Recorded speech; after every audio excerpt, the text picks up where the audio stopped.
여러분은 내일 만약 내가 세상을 떠나게 된다면 자식들에게 무엇은 남겨주고 무엇은 정리할 것인지 생각해 본 적 있으신가요? 사실 죽음이라는 것은 누구에게나 언제든 찾아올 수 있는 일이지만 대부분의 사람들은 자신의 죽음에 대해 잘 준비해 놓지 않습니다. 죽음은 생각하기 싫을 뿐더러 미래의 일일 것이라고만 생각하고 정리를 한다 하더라도 무엇을 정리해야 하는지 또 어떤 것부터 손대야 할지 감이 안 잡히기 때문입니다. 하지만 갑자기 나에게 찾아올 수도 있는 죽음에 대해 우리는 미리 사생활을 정리해 두어야 합니다. 세상을 떠나고 나서 절대 그 누구에게도 보여주고 싶지 않았을 나의 사생활이 자식들이나 손자들까지 알게 되는 경우가 허다하다고 합니다. 실제로 돌아가신 어떤 할아버지의 옷장에서 여성 속옷이 나온 적도 있었고 돌아가신 할머니 서랍에서는 성인용품이 나온 경우도 있었다고 합니다. 이외에도 갑작스러운 죽음으로 자식이나 손주들이 고생하지 않도록 미리미리 정리를 해두어야 합니다. 그렇다면 어떤 것들부터 정리해야 할까요? 크게 세 가지로 나눌 수 있습니다. 첫 번째는 필수로 준비해야 될 것들. 예를 들어 기본 정보나 유산, 재정에 대한 문제, 나의 인터넷 계정 등이 해당합니다. 기본 정보에 해당하는 것은 운전면허증, 주민등록증, 여권 등의 신분증과 만약에 부동산이 있다면 부동산 문서, 자동차가 있다면 자동차 등록증을 잘 모아놓고 어디에 보관했는지 미리 자식들이 알아보기 쉽도록 적어놔야 합니다. 또한 변호사나 유언집행자가 있다면 주요 연락처 정보를 반드시 기록해주고 나의 부고 사실을 누구에게 알릴 것인지 혹은 어떤 특정 인물에게 연락을 부탁할 것이라면 그 인물이 누구인지와 그 사람에 대한 연락처 정보까지 잘 적어놔야 합니다. 만약 핸드폰의 패턴이나 비밀번호를 설정해 놓았다면 자식들이 연락처에 접근하기 쉽게 이에 대한 정보를 알려주는 것도 필요합니다. 본인이 아니라면 패턴이나 비밀번호를 알아내는 것도 정말 까다로운 일이기 때문입니다. 유산에 해당하는 것은 유언장이나 귀중품을 어디에 보관하고 있는지 그리고 누구에게 물려줄 것인지에 대한 것들과 만약 내가 아픈 배우자를 모시고 있다면 그에 대한 정보를 적어 놓아야 합니다. 아무래도 자식들은 배우자를 직접 돌보는 남편이나 아내만큼 아픈 배우자에 대해 잘 알지 못할 수 있습니다. 몸이 불편한 배우자가 어느 병원에 다니는지 약은 언제 먹어야 하는지 어떤 증상일 때가 위험한 증상인지에 대해 상세히 적어 자식들이 직접 모시거나 요양보호사에게 돌봄을 받을 때도 그 정보를 잘 넘겨주어야 합니다. 만약 반려견이나 반려묘를 키우고 있다면 이런 애완동물에 대한 정보들도 마찬가지로 정리를 해두면 좋습니다. 내가 키우는 반려견이 어느 병원에 다니는지, 어디 아픈 데는 없는지, 식사는 어떻게 하는지 등을 상세히 기록해 둔다면 자식들에게 큰 도움이 될 것입니다. 재정에 해당하는 것은 은행 계좌 리스트와 연금 수령 여부, 정부 지원금, 부채가 있다면 부채 관리, 보험 가입 여부 등을 상세하게 작성해야 합니다. 통장의 비밀번호 같은 것도 본인이 아닌 경우 알아내기 힘든 경우가 많습니다. 그리고 한동안 모르고 있었는데 부모님의 채무 사실을 뒤늦게 알게 된다면 부채에 불어난 이자는 점점 커져 자식들에게 큰 부담이 될 수밖에 없으니 부채에 대한 여부도 반드시 잘 알려줘야 합니다. 보험이나 연금, 정부 지원금, 모아놓은 예금이나 주식, 부동산에 대한 정보까지 깔끔하게 정리를 해서 자식들이 내가 떠난 후에 다투는 일이 없도록 자산이 누구에게 갈 것인지도 정해놓는 것이 좋습니다. 그리고 은근 신경 써야 하는 것이 바로 매달 빠져나가는 비용들을 정리하는 것입니다. 내가 인터넷에서 넷플릭스와 같은 돈이 드는 유료 구독을 하거나 한 달마다 돈이 빠져나가는 핸드폰 앱을 깔아 넣었다면 그와 관련한 아이디와 패스워드를 정리해서 자식들이 쉽게 그것들을 해제할 수 있도록 알려주어야 합니다.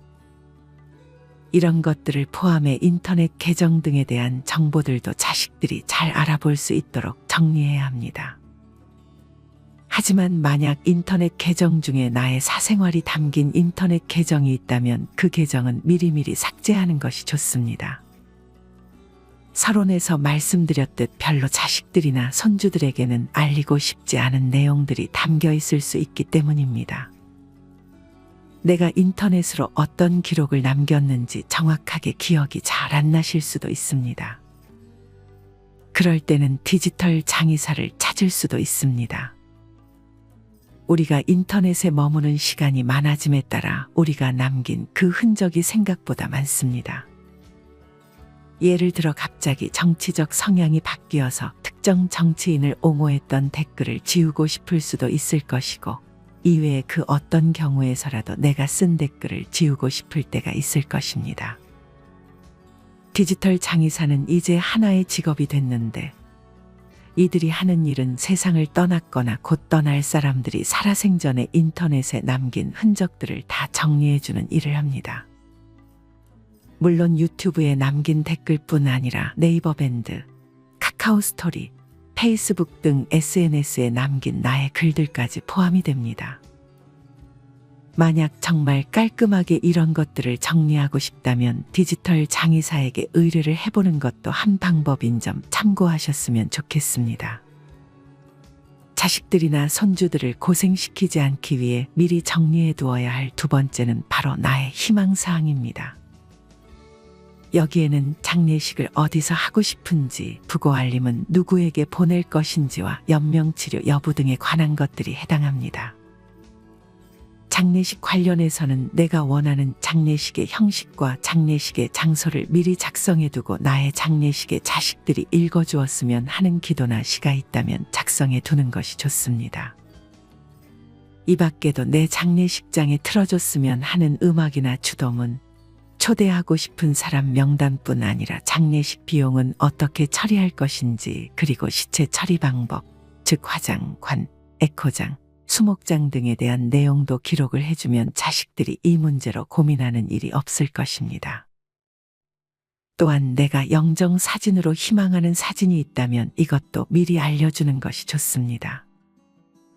부고 관련해서는 부고 알림을 어떻게 보낼 것인지, 즉 부고에 어떤 말들이 적혀 있었으면 좋겠는지에 대한 내용을 넣을 수 있고, 부고를 보내고자 하는 사람들의 명단과 이를 문자로 보낼 것인지, 아니면 특정 인물을 통해서 연락을 돌리게 할 것인지 등에 대해 정리를 꼭 해두어야 합니다.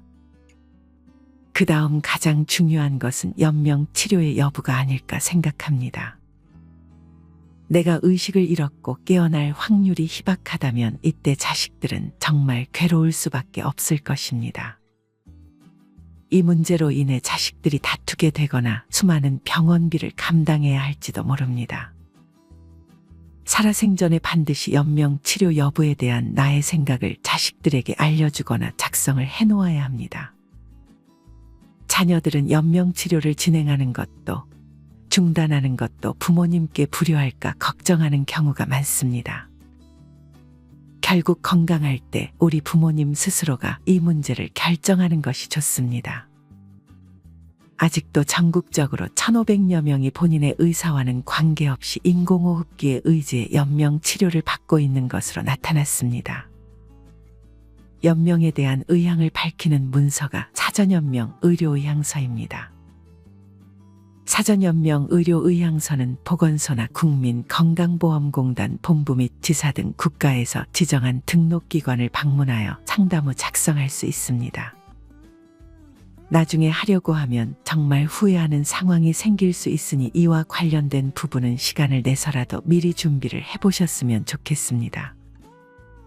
자식들이나 손주들을 고생시키지 않기 위해 미리 정리해 두어야 할 세 번째는 자식들 혹은 배우자, 그 밖에 내가 신세를 진 사람에 대한 고마움을 표시하거나 잘못한 행동이 있다면 사과를 담은 편지를 작성하는 것입니다.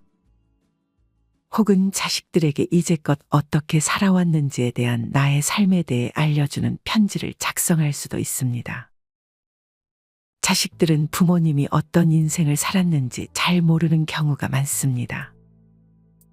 부모님은 학창시절에 어떤 학생이었는지, 어린 시절에 재밌는 추억은 없었는지, 할머니, 할아버지에 대한 기억은 어떤지, 어떤 일을 계기로 결혼을 결심했는지 등 자식들이 알지 못했던 부모님의 인생 이야기를 들으면 더욱이 자식들이 부모님에 대해 알지 못했던 것들을 알게 되고 친밀감을 느낄 것입니다. 그리고 무엇보다 중요한 것은 내가 하고 싶었던 말들을 하는 것이 아닐까 생각합니다. 내가 무언가 고마움을 갚지 못했거나 사과를 하지 못한 대상이 있다면 감사의 표현, 사과의 표현을 하지 못한 것만큼 후회되는 일은 없을 것 같습니다. 살아생전 감사와 사과의 표현을 하면 좋겠지만 직접 말하기가 어렵다면 편지로라도 꼭 작성을 해놓고 누군가에게 부탁을 해 내가 작성해 놓은 편지가 그 당사자에게 꼭 전해질 수 있도록 적어 놓아야 합니다. 어떤 임종체험에 참여한 사람들은 죽을 때 가장 후회하는 것으로 건강을 챙기지 못한 것, 남을 가슴 아프게 했던 것, 고마워 사랑해라고 말하지 않았던 것, 죽음을 준비하지 못했던 것을 후회했다고 합니다. 이처럼 마지막에 말씀드린 내용은 무엇보다 가장 중요한 것일 수 있으니 꼭 고마움과 미안한 마음이 있다면 반드시 직접 혹은 편지로라도 나의 마음을 표현해 보셨으면 좋겠습니다.